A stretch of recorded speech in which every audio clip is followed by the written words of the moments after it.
शंकराचार्य अविमुक्तेश्वरानंद सरस्वती के खिलाफ एफआईआर दर्ज होगी। शंकराचार्य अविमुक्तेश्वरानंद सरस्वती, जिनको योगी आदित्यनाथ के डिप्टी सीएम केशव प्रसाद मौर्य जो भगवान बता रहे थे, भगवान के खिलाफ एफआईआर दर्ज होगी। और वो भी यौन शोषण के मामले में, छोटे बच्चों के साथ में गंदे कुकर्म करने के मामले में एफआईआर दर्ज होगी। पोक्सो के तहत मामला दर्ज होगा। और सबसे बड़ी बात यह है कि जिस व्यक्ति की शिकायत पर यह सब कुछ हो रहा है, यानी आशुतोष ब्रह्मचारी, पूरी कुंडली में आपको उस व्यक्ति की दिखाने वाला हूं। जिस व्यक्ति की शिकायत पर यह सब कुछ हो रहा है, वो व्यक्ति विधवा औरतों को भी नहीं छोड़ता था। विधवा औरतें भी उसका निशाना होती थी। उस व्यक्ति की शिकायत पर शंकराचार्य अविमुक्तेश्वरानंद सरस्वती, उनके ऊपर एफआईआर दर्ज हो रही है। क्या पब्लिक ये पूरा जो खेल है इसको बिल्कुल नहीं समझती? क्या बीजेपी ने वाकई अपने पैर पर कुल्हाड़ी मार ली है? क्या योगी आदित्यनाथ वो शंकराचार्य को जेल भेजने की पूरी तैयारी कर चुके हैं? और क्या यहीं से बीजेपी की उल्टी गिनती अब शुरू हो रही है? सबसे बड़ा सवाल है। देखिए, ये व्यक्ति है आशुतोष ब्रह्मचारी। ये आशुतोष ब्रह्मचारी, इसके इतने कारनामे हैं, इतने किस्से हैं, इतने कुख्यात किस्से हैं इस व्यक्ति के। ये व्यक्ति इनामी बदमाश रहा है, हिस्ट्री सीटर रहा है। ये व्यक्ति गोकसी के आरोप में गिरफ्तार हुआ है। ये व्यक्ति विधवा औरतों के मकानों को कब्जा करता है। ये व्यक्ति महिलाओं को आगे करके दूसरे लोगों को ब्लैकमेल करता है।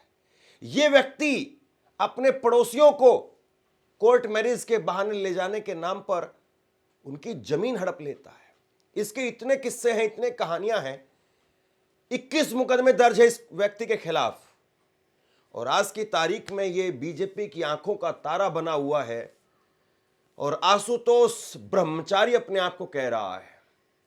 इसकी पूरी कुंडली मैं आपके सामने रखने जा रहा हूं, लेकिन उससे पहले बस 1 मिनट के लिए जरा सोचिए। शंकराचार्य अविमुक्तेश्वरानंद सरस्वती वो ऐलान करते हैं कि 11 मार्च को हम जाएंगे लखनऊ के अंदर। अभी 3 दिन पहले जो है उन्होंने एक प्रेस कॉन्फ्रेंस की और उस प्रेस कॉन्फ्रेंस में कहा कि हम जाएंगे लखनऊ और लखनऊ जाकर के हम योगी आदित्यनाथ से सीधा सवाल करेंगे कि आप गाय को राष्ट्रमाता घोषित क्यों नहीं कर रहे हैं। हम बताएंगे कि योगी आदित्यनाथ असली हिंदू है या नकली हिंदू है। और इसके बाद में देखिए आप, आनन फानन में यह आदमी निकल करके सामने आता है और ये आदमी सीधे तौर पर शिकायत जो दर्ज करवाता है। मामला 15 फरवरी को कोर्ट की तरफ से सुरक्षित रखा जाता है और अब इस मामले के अंदर कोर्ट ने कह दिया है कि प्रयागराज पुलिस इस पर जांच करे और एफआईआर दर्ज करे। ये आपको लगता है कि पब्लिक इतनी अंधी बहरी है या गूंगी है या नासमझ है, जिसको इतनी खुली खुली किताब वो नहीं दिखाई दे रही है कि जो व्यक्ति शंकराचार्य था, जो व्यक्ति जिसके कदमों में नरेंद्र मोदी खुद नतमस्तक होते थे, जो शंकराचार्य अपने गले की माला उतार करके नरेंद्र मोदी को पहनाते थे, क्या वो शंकराचार्य कुकर्मी है, अधर्मी है? वो छोटे बच्चों के साथ में कुकर्म कर रहा था। और सबसे बड़ी बात, जहां एक तरफ शंकराचार्य अविमुक्तेश्वरानंद सरस्वती उन्होंने कहा है कि हम 11 मार्च को लखनऊ आ रहे हैं, वहीं दूसरी तरफ जहां एक तरफ ये मामला दर्ज हो रहा है और ये जो शख्स है आशुतोष ब्रह्मचारी, ये कह रहा है कि हम भी एक यात्रा निकालेंगे। कौन सी यात्रा? एक यात्रा निकालेंगे अविमुक्तेश्वरानंद सरस्वती के मठ, विद्या मठ की चढ़ाई करने के लिए। विद्या मठ के अंदर हम जाएंगे। विद्या मठ में जा करके हम उसका एक एक कोना खंगालना चाहते हैं। वहां पर हमारे शिष्यों ने सीडी, पेन ड्राइव वो गाड़ करके रखी हुई है। विद्या मठ शंकराचार्य का जो कक्ष है वो इस तरीके का है कि अंबानी का भी कक्ष उस तरीके का नहीं है। शंकराचार्य ने वहां पर अपनी सखियों को रखा हुआ है। इतने गंदे और इतने घिनौने आरोप जो है वो शंकराचार्य के ऊपर लगाए जा रहे हैं। मैं फिर पूछता हूं आपसे, अभी शंकराचार्य को लेकर के दूसरे डिप्टी सीएम ब्रजेश पाठक उन्होंने कहा कि जिन्होंने सिखाए बटुकों की चोटियां पकड़ करके खींची उनको पाप लगेगा, उनको भुगतना पड़ेगा। यह कहा गया। केशव प्रसाद मौर्य उनको भगवान बताते हैं, पूज्य शंकराचार्य के चरणों में नतमस्तक होते हैं।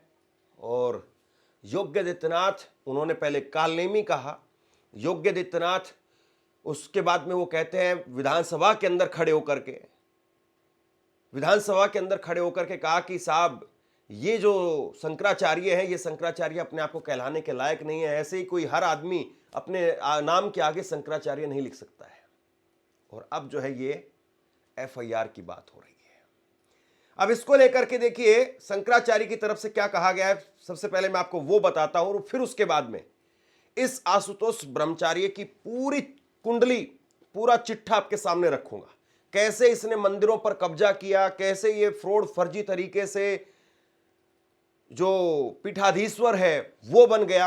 अभी तक जो इसकी कुंडली निकल करके सामने आई है, जो मीडिया रिपोर्ट्स निकल करके सामने आ रही है, उसके हवाले से मैं बड़ा खुलासा करने वाला हूं। लेकिन शंकराचार्य उनकी पहली प्रतिक्रिया क्या आई है इसके बाद में वो जरा सुनिए। शंकराचार्य ने कहा कि कोर्ट ने अपनी प्रक्रिया की है, कोर्ट ने शिकायत दर्ज कर ली है और दर्ज करने के बाद में वो जांच करेंगे। हम लोगों ने इस मामले के बनावटी होने के बारे में कोर्ट को बता दिया है।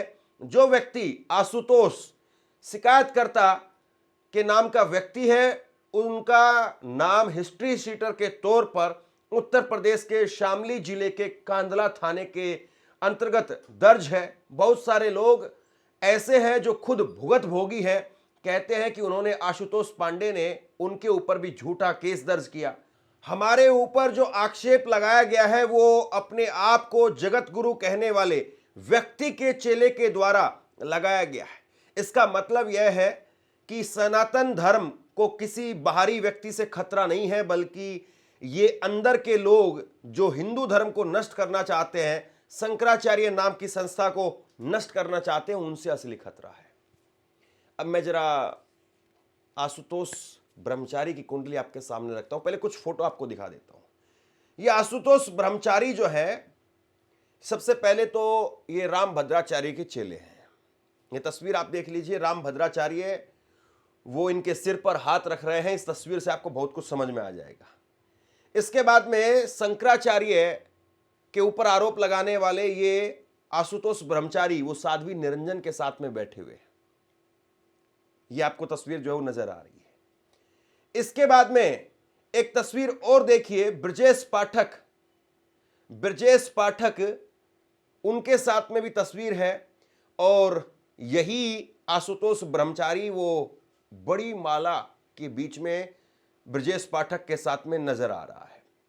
यही व्यक्ति एक ट्वीट भी करता है, जरा अपनी स्क्रीन पर देखिए। यह कहता है कि आज लखनऊ प्रवास के समय पर उत्तर प्रदेश की आन बान शान, करोड़ों युवाओं के दिलों की धड़कन, ब्राह्मण युवराज उत्तर प्रदेश सरकार के माननीय उप मुख्यमंत्री ब्रजेश पाठक जी से विशेष मुलाकात हुई। आवासीय नगर निकाय चुनाव में भाजपा प्रत्याशियों को जिताने पर चर्चा हुई। इससे ज्यादा कुछ कहना है क्या? बी टीम, सी टीम, ए टीम, जेड टीम, छोड़ दीजिए सारी बातों का। लेकिन यह सीधे तौर पर कह रहा है कि ब्रजेश पाठक के साथ में बातचीत हुई है और हमने भाजपा के उम्मीदवारों को कैसे जिताया जाए इस पर चर्चा की है। अब यह आदमी राजनीतिक गुरु है, राजनीति करने वाला आदमी है या फिर धर्मी व्यक्ति है, इस बात को आप तय कर लीजिए। एक तस्वीर और देखिए, राम भद्राचार्य वो भाषण दे रहे हैं, प्रवचन दे रहे हैं और उनके नीचे जो है वो यहां पर बागेश्वर बाबा धीरेन्द्र शास्त्री वो बैठा हुआ है और धीरेन्द्र शास्त्री माइक पकड़ करके बैठा हुआ है राम भद्राचार्य का। और राम भद्राचार्य वो कह रहा है कि ये शंकराचार्य है ही नहीं, ये बात कही। और उसके आगे जो है वो 370 को लेकर के बीजेपी सरकार हटाने की बात और बहुत सारी बातें कही। तो आप समझ लीजिए कि कहां कौन किसका चेला है और कौन किसके द्वारा चल रहा है। अब मैं कुछ रिकॉर्ड्स आपको बताता हूं ये 21 मुकदमे इसके ऊपर दर्ज है, 21 मुकदमे।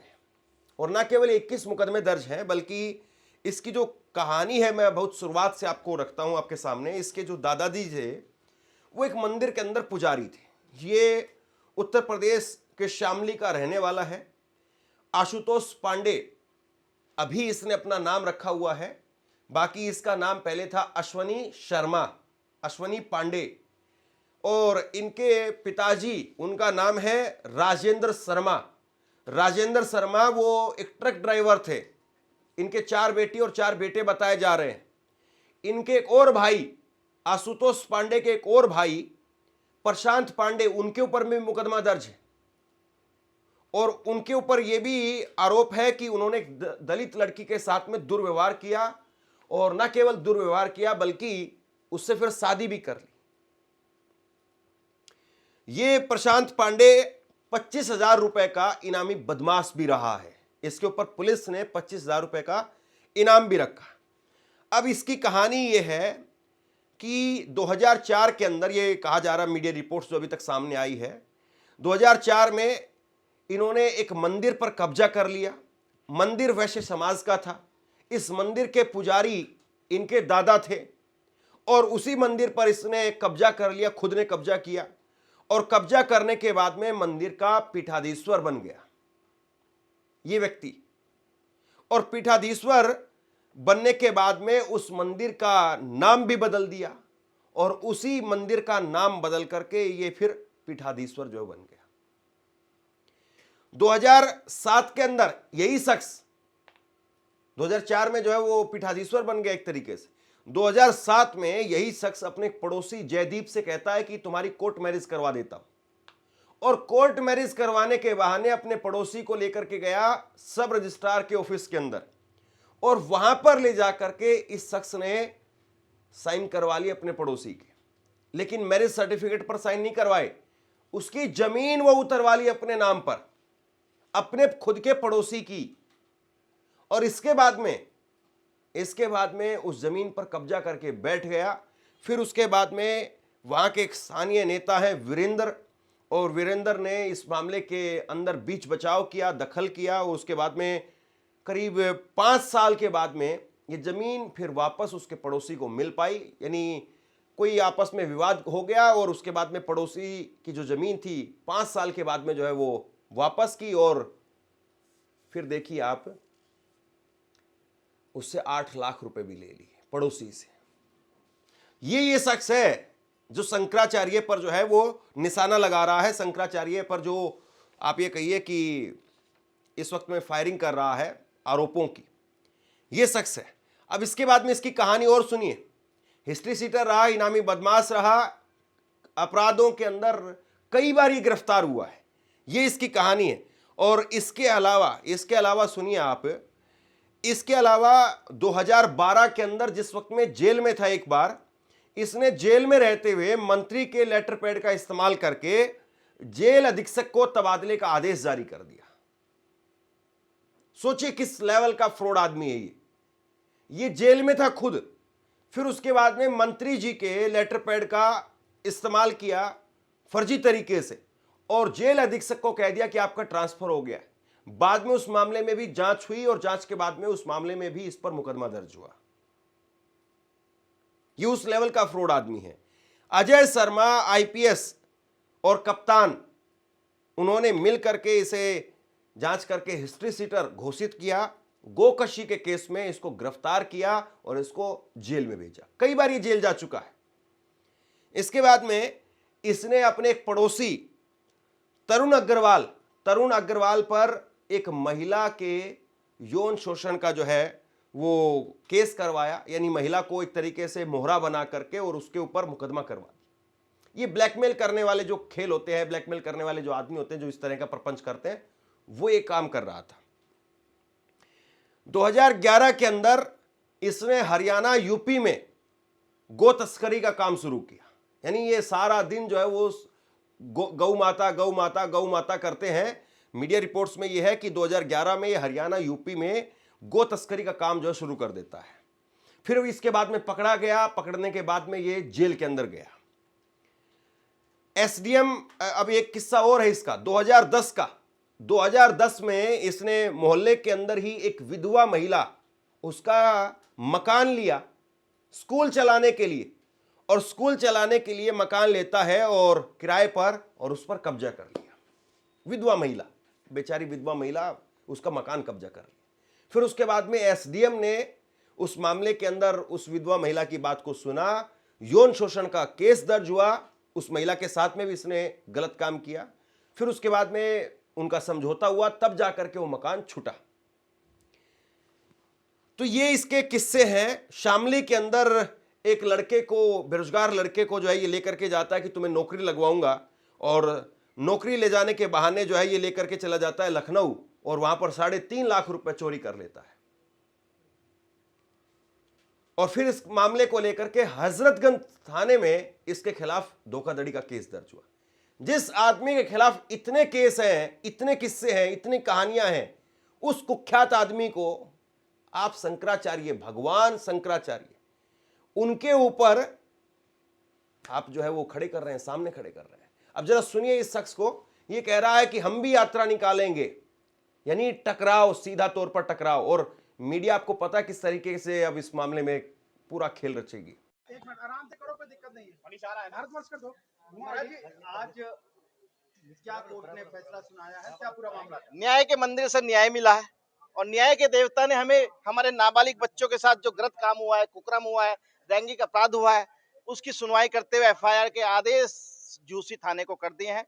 अब हमें न्याय मिलेगा, और हमें पूरा उम्मीद हो गई है कि अब वह दिन दूर नहीं जब ऐसे कुकर्मी, सनातन के नाम पर चोला ओढ़ने वाले ढोंगी लोग जो फर्जी शंकराचार्य अपने आप को लिखते हैं, मैं आज खुली चेतावनी देना चाहता हूँ। अखिलेश जी, आप बहुत चिल्ला रहे थे, चलिए मेरे साथ विद्या मठ पैदल यात्रा हम लोग आज से कर रहे हैं, और पंचम तर पे डिप्टी सीएम साहब आपको भी कह रहा हूँ, मेरे साथ चलिए। वहां पर जो स्विमिंग पूल दिखाऊंगा, वह कमरा दिखाऊंगा जिसमें ये ऐसे करते हैं, वहां सखियां रखते हैं, वहां बच्चों का कुकर्म करते हैं। सारे एविडेंस वहां पे हमारे बच्चों ने छुपा के रख रखे हैं, उसको विवेचना पुलिस के द्वारा निकाल के लाएंगे। किस थाने में दर्ज हो गया? जूसी थाना में दर्ज हुआ है, क्या आदेश हुआ है। कितनी बड़ी जीत मानते हैं? ये न्याय की हम लोग सनातन की जीत मान रहे हैं। सनातन के जो इन लोग गुमराह कर रहे थे, प्रथम जीत हमारी यहाँ न्यायालय से हुई है, और हम इसको लिए माननीय न्यायालय का आभार व्यक्त करते हैं। कोई यात्रा भी निकालते हैं? आज से हम सनातन यात्रा निकाल रहे हैं, यहाँ से विद्या मठ, इनका बनारस आश्रम, जहाँ पर रंगरैया उठाते हैं, जहाँ पर बच्चों का यौन शोषण करते हैं, वहां पर सारे कमरे हम पंचम तर पे दिखाएंगे। वो कमरा कैसे, जो एक संत वो कुटिया में रहता है, अंबानी जी का भी फैल किया हुआ है आपने। अंबानी साहब का भी ऐसा कमरा नहीं है जैसा आपने बना रखा है, वहाँ सखिया रखे हुए हो, और बच्चों के कुकर्म के बहुत सारे एविडेंस वहाँ पर जिंदा है।